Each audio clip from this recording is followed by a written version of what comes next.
اتارو اس تام جھام کو۔ اس کی تھوڑی کو سختی سے جکڑ کر اس نے حقارت سے کہا اور ایک جھٹکے سے اس کی تھوڑی کو چھوڑ دیا جس پر وہ منہ کے بل بیڈ کی دوسری سائڈ پر گری تھی۔ اس کی بے رحمی پر اس کی بھری آنکھیں اشک بہانے لگی تھیں۔ ہماری خان برادری میں ایک سے بڑھ کر ایک خوبصورت لڑکیاں تھیں۔ پتہ نہیں میری مرے کو تم میں ایسا کیا نظر آیا جو انہوں نے تمہیں میری دلہن بنا دیا۔ وہ اس کے آہیں بھرتے وجود کو نفرت سے دیکھتے گرایا۔ اٹھو اب چینج کر کے آؤ۔ آج کی رات میں نے کیا کیا نہیں سوچا تھا۔ کتنے ارمان تھے میرے کہ میں اپنی محبتیں اپنی خوبصورت بیوی پر نچھاور کروں گا، مگر خدا نے جانے کس گناہ کا بدلہ لیا مجھ سے جو تم جیسی بدصورت بھدی عورت کو میری زندگی میں بھیج دیا۔ ارمانوں سے خیال آیا تم نے میرے ارمانوں کو کچلا ہے اپنی بدصورتی سے، مگر میں اپنی آج کی رات یوں رائیگاں نہیں جانے دوں گا۔ اب تمہارے اس بدصورت وجود سے ہی آج کی رات میں اپنے دل کو لبھاؤں گا۔ اٹھو اب اور رونا دھونا بند کرو، جاؤ چینج کر کے آؤ۔ شرجیل خانزادہ نے اس کے بازوں کو بے رحمی سے دبوچ کر جھنجھوڑتے ہوئے اس کے چہرے کو اپنے سامنے کرتے کہا، جس پر وہ چینج کرنے چلی گئی۔ ادھر آؤ، میری گود میں آ کر بیٹھو۔ وہ جب چینج کر کے آئی تو اس نے سخت لہجے میں اسے ایک اور حکم دیا، شرجیل پلیز ایسا مت کریں ہمارے ساتھ۔ آپ کو شادی نہیں کرنا تھی ہمارے ساتھ نہ کرتے، مگر اب یوں میری ذات کی تذلیل تو مت کریں۔ اس کی گود میں بیٹھنے کی بجائے وہ بیڈ پر کچھ فاصلے پر بیٹھتی بے بسی سے روتے بولی، تمہیں جو میں نے کہا لگتا ہے تمہیں سنائی نہیں دیا اور تم نے اپنا ہی رونا پیٹنا ڈال دیا ہے۔ شکر کرو تم پر ترس کھا کر میں تمہیں اپنی قربت بخش رہا ہوں، ورنہ تم جیسی بدصورت لڑکی کو کوئی منہ بھی نہ لگائے۔ اس کے بازو کو کھینچ کر اس نے صنم خانزادہ کو اپنے اوپر گراتے حقارت سے کہا اور جھٹکے سے اس پر آتے اس نے اپنا بھاری وزن اس کے اوپر لاد دیا تھا۔ اس سرخ لالی کو لگا کر بالکل انڈین ڈراموں کی کالی ماتا لگ رہی ہو۔ اس کے لبوں کی لالی کو انگوٹھے سے بے دردی سے مسلتے ہوئے اس نے اس کا مذاق اڑاتے کہا۔ اس کی بے دردی پر اس نے چیخنا چاہا جب وہ اس کے منہ پر ہاتھ رکھتے اس کو سرخ نظروں سے دیکھتے گرایا، خبردار جو تم نے اپنے منہ سے ذرا سی بھی آواز نکالی، ورنہ تمہارے اس نازک وجود کو میں اس طرح روندوں گا کہ تم کسی کو منہ دکھانے کے لائق نہیں بچو گی۔ اس نے بے دردی سے کہہ کر اس کے منہ سے ہاتھ ہٹایا تھا۔ دیکھو یہ سرخ نائٹی میں اپنی گوری بیوی کے لیے لانا چاہتا تھا اور لایا بھی تھا اس کے لیے، مگر تم جیسی بدصورت عورت نے میری زندگی میں آ کر میرے نصیب کو اپنی طرح سیاہ کر دیا۔ اس کے نائٹی کی ڈوریوں کو کھول کر وہ اس کی دھڑکنوں کو بے رحمی سے مسلتے گرایا، پلیز نہ کریں شرجیل، اگر آپ کو اتنی ہی مجھ سے گھن آ رہی ہے تو نہ کرتے مجھ سے شادی۔ چھوڑ دیں مجھے، جانے دیں یہاں سے، وہ مجھے تکلیف پہنچا رہے ہیں آپ۔ اس کے بے رحم جسارتوں کے بدلے وہ آنسو بہاتی ایک ہاتھ سے اس کو روکتی دکھ سے چلائی تھی، تمہیں کہا تھا نا چلانا مت، اب بھگتو انجام تم۔ اس کے بالوں میں انگلیاں پھنسا کر اس کے لبوں کو بری طرح کاٹ کر زخمی کرتے اس نے نفرت سے کہا اور اس کی گردن کو کاٹتا وہ اس کی آہوں اور سسکیوں کی پرواہ کیے بغیر انتہائی شفافیت سے اس کے نازک وجود کو روندتا چلا گیا۔ صبح جب ہوئی تو وہ بیڈ پر اس کی شدتوں سے نڈھال نیم بے ہوشی کی حالت میں پڑی تھی۔ اس کی آنکھوں سے بہتا پانی اپنی ناقدری پر جانے کب سے خشک ہو کر اس کے گالوں پر سفید لکیروں کی صورت نشان چھوڑ چکا تھا۔ جب وہ اس پر سے اٹھتا گرایا، آنکھیں کھولو، دوسری بار وہ اس کے منہ پر زور سے تھپڑ مارتے اس کے جبڑے کو دبوچے گرایا۔ اس کی سختی پر اس نے تکلیف سے فوراً اپنی آنکھوں کو کھولا۔ میں شرجیل خانزادہ تمہیں اپنے پورے ہوش و حواس میں طلاق دیتا ہوں۔ 3 بار ان ناپسندیدہ لفظوں کو بول کر وہ طلاق کے تماچے اس کے منہ پر مارتے واش روم میں بند ہو گیا۔ تھوڑی دیر میں وہ واش روم سے باہر آیا اور کبر سے چند ضروری چیزیں اٹھانے کے بعد وہ بیڈ پر نڈھال اس کے وجود کو حقارت سے دیکھتے کمرے سے باہر نکل گیا۔ بہزاد خانزادہ کے بڑے بیٹے کا نام شرجیل خانزادہ تھا اور چھوٹے بیٹے کا نام شمشیر خانزادہ تھا۔ ان کے دونوں بچوں کے مزاج ایک دوسرے سے مختلف تھے۔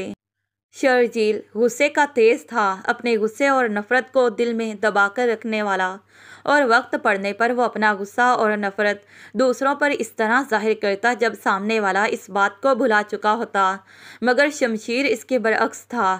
وہ شرجیل کے مقابلے میں غصے کا نہ صرف تیز تھا بلکہ مزاج کا بھی سخت تھا۔ وہ اس کی طرح اپنے غصے کو دل میں دبا کر رکھنے کا عادی نہیں تھا، جس پر غصہ ہوتا برملا اظہار بھی کر دیا کرتا تھا۔ وہ اپنے غصے کو بھڑکا کر لاوا نہیں بننے دیتا تھا۔ معاملے کو فہم و فراست سے نپٹانے کا ہنر اس کو حاصل تھا۔ اسی وجہ سے بہزاد خانزادہ کے ساتھ ساتھ وہ اپنے دادا جان کا بھی منظور نظر تھا۔ اس کے دادا نواب خانزادہ نے اس کی اسی فہم و فراست کی بنا پر اسے گاؤں کا سردار منتخب کرتے ہوئے اس کے سر پر سردار کی پگڑی کا صحرا سجایا تھا، اور کچھ وجہ یہ بھی تھی کہ وہ گاؤں سے باہر شہر میں موجود اپنے فارم ہاؤس پر رہنا پسند کرتا تھا۔ اس کو واپس حویلی لانے کے لیے نواب خانزادہ کو ایسا کرنا ضروری لگا، کیونکہ گاؤں کے مسئلے حل کرنے کے بہانے ہی صحیح اس کا حویلی میں ہر دوسرے تیسرے دن چکر تو لگ ہی جایا کرے گا۔ دوسری طرف شرجیل کو اپنے دادا کا فیصلہ ایک آنکھ نہ بھایا۔ اس سے یہ بات ہضم نہ ہو پائی کہ اس کے دادا جان نے اپنے بڑے پوتے کو چھوڑ کر چھوٹے پوتے کو گاؤں کا سردار بنا ڈالا۔ اس کے دل میں ابھی اسی بات کے بھنبر جل رہے تھے جب وہ اپنے دادا جان کے اگلے فیصلے کو سن کر بری طرح ان سے متنفر ہو گیا تھا۔ اس کے خیال میں دادا جان اس کے چچا کی بیٹی زیمل سے اس کی شادی کروائیں گے، مگر صنم خان سے شادی کا سن کر اس کے دل میں جلتی آگ نے اور شدت اختیار کر لی، اور اس نے اپنی اس آگ کو شادی کی پہلی رات صنم خان کے معصوم وجود کو روند کر بجھانا چاہا، اور اپنے دادا جان کے اس فیصلے کی پرزور مزاحمت کرتے ہوئے اس نے اپنی سہاگرات کی شب اس معصوم کی ذات کی دھجیاں بکھیر کر اس نے اپنے ساتھ ہوئی ان تمام ناانصافیوں کے خوب بدلے لیے تھے، اور نکاح میں ہونے کے باوجود وہ اس کی عزت کو روند کر حویلی چھوڑ کر بھاگ گیا تھا۔ عبداللہ خانزادہ کی 3 بیٹیاں اور 2 بیٹے تھے۔ بیٹے بیٹیوں سے چھوٹے تھے۔ درمیان میں عبدالخانزادہ کے ہاں 5 سال کے لمبے انتظار کے بعد ایک پری کی پیدائش ہوئی تھی۔ اس خوشی کے موقع پر عبدالخانزادہ نے حویلی والوں میں خوب مٹھائیاں تقسیم کی تھیں، کیونکہ 5 سال گزرنے کے بعد وہ خود کو اس رحمت سے مایوس کر چکے تھے، اس سے پہلے کہ وہ مکمل ناامیدی کا شکار ہو کر ہمت ہار جاتے۔ جب اللہ کی بارگاہ میں کی گئی ان کی بے شمار دعاؤں نے قبولیت کا شرف حاصل کر لیا تھا، انہوں نے بڑے لاڈ سے اپنی بیٹی کا نام صنم خانزادہ رکھا تھا۔ صنم خانزادہ باقی خاندان کے بچوں کی نسبت رنگ میں تھوڑا سانولی تھی، مگر اس کے نین نقش اتنے خوبصورت تھے کہ وہ خود کو دیکھنے والے کی توجہ پل میں کھینچ لیا کرتی تھی۔ جب وہ 10 سال کی ہوئی تو نواب خانزادہ نے صنم خانزادہ کو اپنے بڑے پوتے کی منگ بنانے کا فیصلہ کر لیا، اور پھر جب وہ 17 سال کی ہوئی تو اپنی ہم عمر کزنوں کی شریر شرارتوں اور چھیڑ خانیوں پر شرم سے جھنپ جایا کرتی، اور رفتہ رفتہ اس کے دل میں شرجیل خانزادہ کی محبت کی کونپلیں پھوٹتی کب تناور درخت کی شکل اختیار کر گئیں، اسے خبر ہی نہ ہو سکی۔ اس دوران شرجیل خانزادہ کا چھوٹا بھائی جو اس کا ہم عمر تھا اور اس بات سے انجان کہ وہ اس کے بڑے بھائی کی منگ ہے، اس نے صنم خانزادہ سے اپنی محبت کا اظہار کر کے اس کے دل کو اپنی طرف سے بدگماں کر دیا تھا۔ جس دن شمشیر خانزادہ نے اسے اپنی محبت کا اظہار کیا تھا، اس دن صنم خانزادہ نے اس کے منہ پر تھپڑ مارتے اس کی محبت کو دھتکار دیا تھا کہ وہ ایسا سوچ بھی کیسے سکتا ہے کہ وہ اس کے بارے میں ایسا کچھ غلط سوچ سکتی ہے، وہ اپنے لالا کی منگ پر غلط نظر رکھے ہوئے ہے، اس نے سخت اور کھدرے لہجے میں کہتے شمشیر خانزادہ کو اس کی ہی نظروں میں گرا دیا تھا۔ وہ تو اسے خلوص دل سے چاہتا تھا۔ یہ کیا کہہ رہی تھی؟ اس نے کمرے میں آ کر اپنے کمرے کی ہر چیز کو تہس نہس کر دیا اور دادا جان سے ضد کر کے صنم خانزادہ کی نظروں سے دور اپنے فارم ہاؤس میں رہنے کا فیصلہ کر لیا۔ اسے لگا اگر وہ زیادہ دیر تک صنم خانزادہ کی نظروں کے سامنے رہا تو کہیں یہ نہ ہو کہ وہ اپنے سرکش جذبات پر اپنا کنٹرول کھو بیٹھے اور اس سے اپنی لالا کی امانت میں خیانت کرنے کا جرم ہی نہ ہو جائے، اور یوں اسے حویلی والوں سے الگ فارم ہاؤس میں رہتے 4 سال گزر گئے۔ اس دوران وہ کبھی کبھار ملنے جایا کرتا تھا، اور سردار بننے کے بعد تو اب اس کا ہر دوسرے دن گاؤں میں چکر لگا رہتا تھا۔